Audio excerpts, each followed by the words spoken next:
So welcome to this webinar, and the purpose of this webinar is to respond to questions from the sector about the role of the educational leader, and to do that from a regulatory perspective. But before we commence any other further discussion, we'll just move over to Nat, who's going to do the acknowledgement of country. Inamani, we would like to acknowledge and pay respects to the Kaurna people, the custodians of the land on which we meet today. We acknowledge the deep feelings of attachment and relationship of the Kaurna people to country, and we respect and value their past, present and ongoing connection to the land, culture and beliefs. We also pay respect to elders past and present. So my name's Beck Hilson and I'm an authorised officer with the Education Standards Board, and I've been there for approximately 7 years in this role. But prior to that, I have a qualification in early childhood teaching, and I've written a thesis about children's documentation. I've also worked in childcare for quite a while, so my experience is fairly extensive. And my name's Natalie. I am also an authorised officer with the Education Standards Board. Prior to coming to the board, I worked in education for over 10 years. I have primary and early childhood teaching qualifications, and I've worked in primary schools, OSH settings, long daycare settings and preschool. And for 6 of those years, I worked as an educational leader.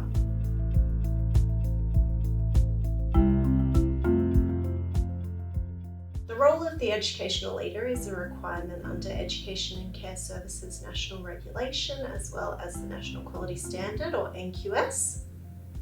Services should take a considered approach when appointing a candidate to the role of educational leader. It must be done so in writing. They must be suitably qualified to lead the development and implementation of the educational program, and they should have skills in mentoring and good sound knowledge of the approved learning frameworks. And approved providers should ensure that they are giving educational leaders the time and support that they need in order to fulfill their role.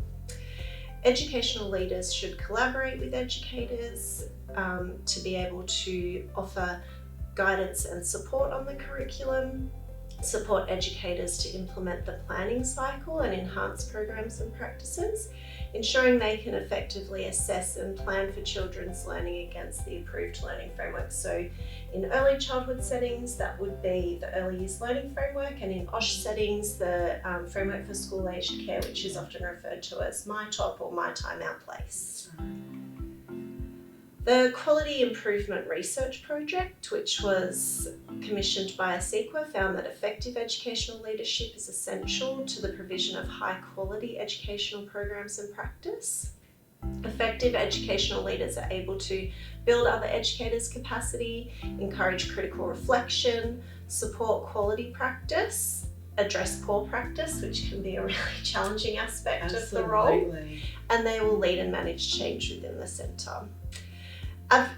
Educational leaders are advocates for the importance of play and leisure-based learning and the significant role that early and middle childhood education has on lifelong learning and children's outcomes.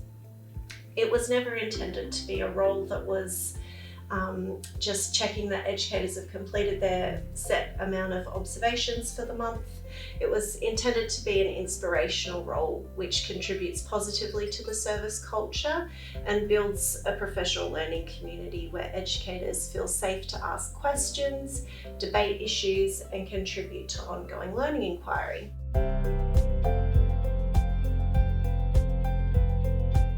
Programs don't have to look the same in each room, but educational leaders can reassure educators that there's no regulatory expectation that programs look the same in each room of a childcare centre, but it could potentially be a strategy for new or inexperienced educators that programs look the same, just to try and get some consistency while they're learning about their role and understanding how to put those sorts of pieces of information together so that they're quite accurate.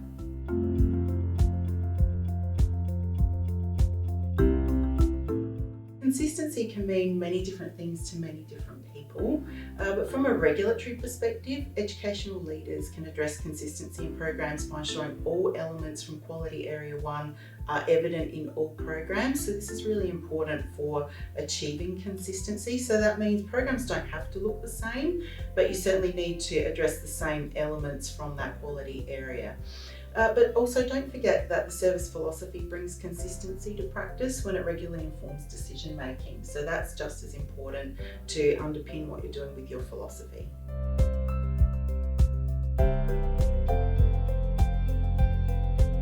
Specifically, what we'd be looking for is that you've met all elements that are mentioned in Quality Area 1, as you just said. So it needs to be linked to the learning frameworks, child-centred and strengths-based. We want to see that learning opportunities are planned for, that there's a cycle of learning in place for each child, that educators are critically reflecting on learning, and that learning is being shared with children's families. Your role as an educational leader is to guide and build educators' capacity to document learning, wellbeing and development. And again, you need to be given the time and support to do this effectively. We'll usually, at an assessment and rating visit, select a sample of your documentation that you've got available in the room, or we might ask for documentation based on a list of enrolments. And depending on what we see, we might ask for more evidence if it's required. We look for quality over quantity, but the amount of documentation on each child should be relative to their attendance patterns.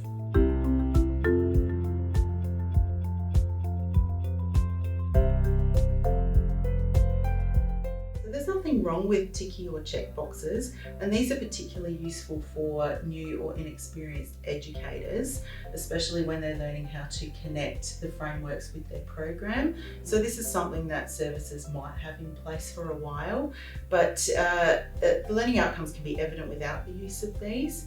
And experienced educational leaders are able to use the language of the principles, practices and learning outcomes consistently and encourage and build capacity in educators to do the same throughout the curriculum. So it's really important that you're moving educators along, especially those new and inexperienced ones, to using that language of the principles, practices and learning outcomes. So it is about that language. And in this way it becomes part of your normal and intentional practice. So that's really important to note as well, intentional practice in programs, conversations, critical reflections, etc. But as authorised officers, you can be assured that we eat, sleep and breathe the learning framework. So we'll recognise other ways these are evident in your curriculum.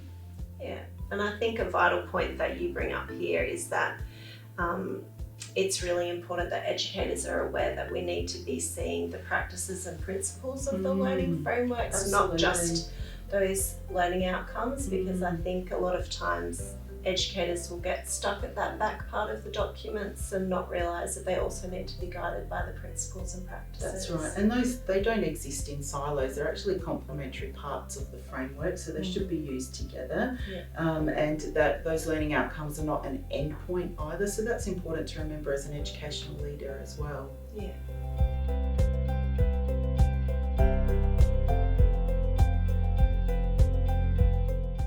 Good place to start might be by assisting educators to critically reflect on their own beliefs around pedagogy and children's learning and development, as this is a major factor in how curriculum is planned, what goals are developed, and how relationships, the learning environment and experiences are established.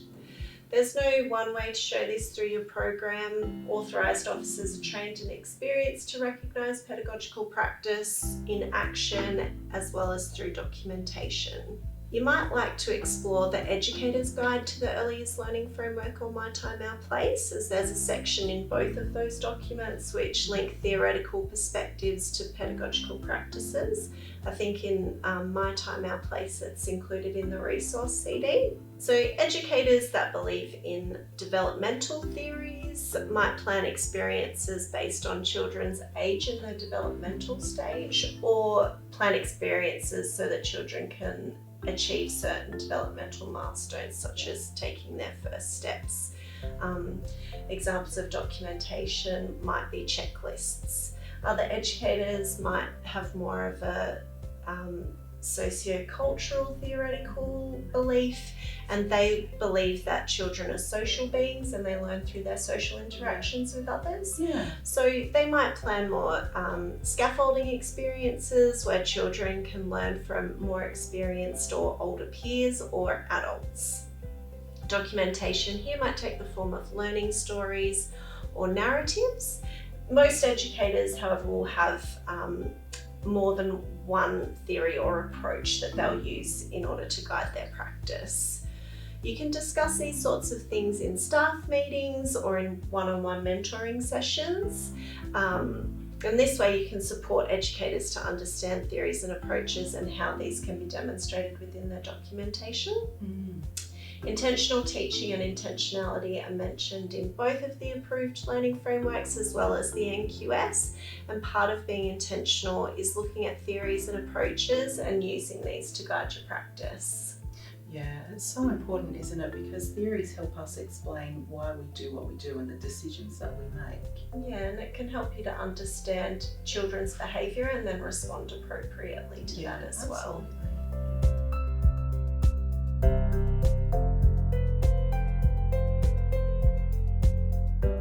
The QUIP is really everyone's business. So while the role of the educational leader sits in Standard 7.2 and is specifically related to leadership, it can't be solely related to managing Quality Area 1, although of course this is a key focus of the role. But in order for Quality Area 1 to work effectively, it relies on all the quality areas to function successfully. So if you don't have good relationships with children, how can you prepare a program? Or if you don't have a safe environment, how can you do a program? So, all of those things need to work together in order to create an effective quality improvement plan and a program that will eventuate from that. But in this way, educational leaders promote quality improvement as an interconnected and evolving process, which also includes the commitment and collaboration of all educators. So the educational leader also needs to create that buy-in for educators as well and help them understand that the quality improvement plan is actually a really important process that they can all be involved in. And I think it's a great point that you make there, that all the quality areas are interconnected and not just sitting by themselves. That's right.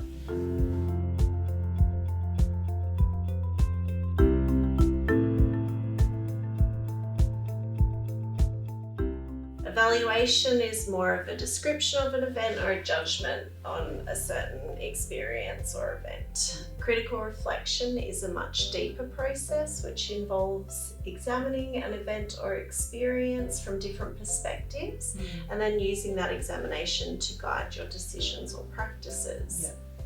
The Sequel website has got a lot of good resources on it which will help to build educators' capacity to engage in critical reflection. Some of those resources have got really useful questions such as, what do I know about this child? Why did I respond this way? Did I refer to my knowledge of theories about how children learn? Should I continue, improve or change this practice? Or were we guided by our philosophy and theories about how children learn with a focus on equity, inclusion and diversity? Many educators engage in critical reflection through their daily conversations with colleagues or just unconsciously throughout the day. As authorised officers will only attend your service for a day or two for an assessment and rating visit, it's really important that you document these conversations or thoughts so that we can see that it's occurring at your service, and then also maybe what decisions and practices resulted from these critical reflections. In order to be considered critical reflection, it needs to be meaningful and ongoing and support the learning of educators and the service's journey of quality improvement. Some areas of reflection have the potential to cause debate, and it's best to use these as an opportunity to learn and gain insight into different perspectives. To encourage critical reflection, educational leaders need to build trust within their team where everyone feels that their opinions are valued and heard. Again, this can be done in a variety of ways. You might hold critical reflection sessions at a staff meeting. And it's probably a good idea, at least when you first start out, to prepare educators for this type of discussion. So maybe giving them a scenario before the meeting and then asking them to come to the meeting with a view on that scenario from two different perspectives. As an educational leader, part of your role will be to build educators' capacity to feel comfortable in engaging in these types of discussions.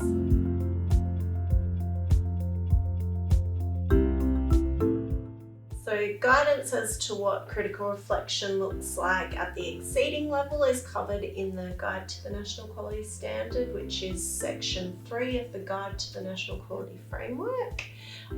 At the exceeding level, we would expect to see that every member of the service is engaging in this practice, and that's going to be relevant to their roles and responsibilities at the service. We'd also like to see that respect and collegiality are valued and that people are willing to reconsider their views and maybe reevaluate their practice. Make sure you keep your eye out on the ESEQA website because they have developed some new guidance around the exceeding themes. So there will be a practice analysis tool and case studies which will really help services to better understand how they can demonstrate the theme of critical reflection, but also the other two exceeding themes. And it's probably important to note as well that the guidance that ESEQA was releasing isn't new information, it's just clarifying what's there to make it easier for everybody to understand. Yeah, that's right.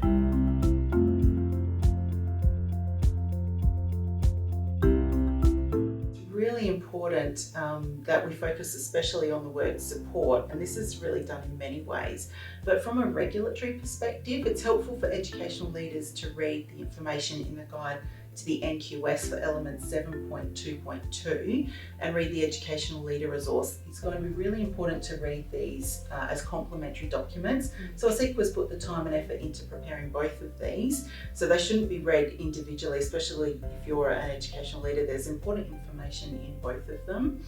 And this helps prepare you as an educational leader for your role, which then builds your capacity to support your team effectively in a range of circumstances. So not just before an assessment or after an assessment rating visit, but in a range of situations.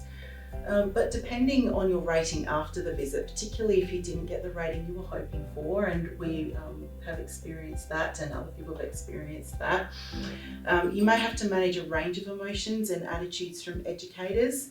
So a skilled and effective educational leader will support educators at this time to reconnect themselves to the vision. So that's really crucial, to reconnect to the vision, because you know that's why you're there, isn't it? So the service needs to then be able to also re-engage with the intent of quality improvement, so the service moves forward. So what we don't want is, even if you get a rating that you don't really like, or it was really tricky to manage, that you don't stay stagnant where you are. It's actually about a journey of continuous improvement. So being able to reconnect and re-engage, they're crucial words, and there's something that as an educational leader you'll need to make sure you're supporting your team with.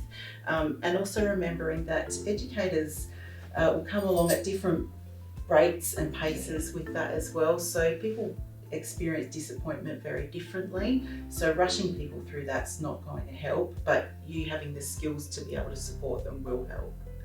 Yeah, and I think a good thing to remind educators is that a rating of working towards isn't a fail.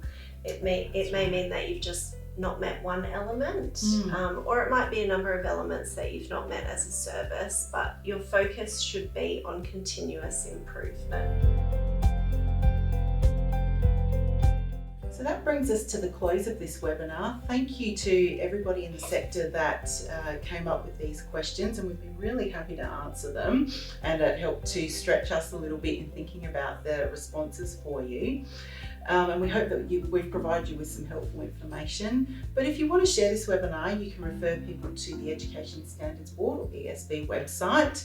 And if you have any questions about this topic, please email them to esb.earlychildhoodservices@sa.gov.au, and an authorised officer will get back to you as soon as they can.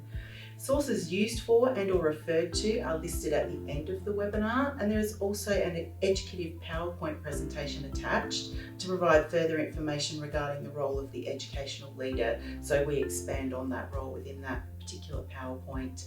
We're developing more webinars which you'll be able to access via the ESB website, and we'll publicise these in our newsletter. Currently we have planned webinars to address critical reflection, developing EQUIP and the exceeding rating, so all things that are just really important to services at the moment. But thank you for watching and thanks for your time.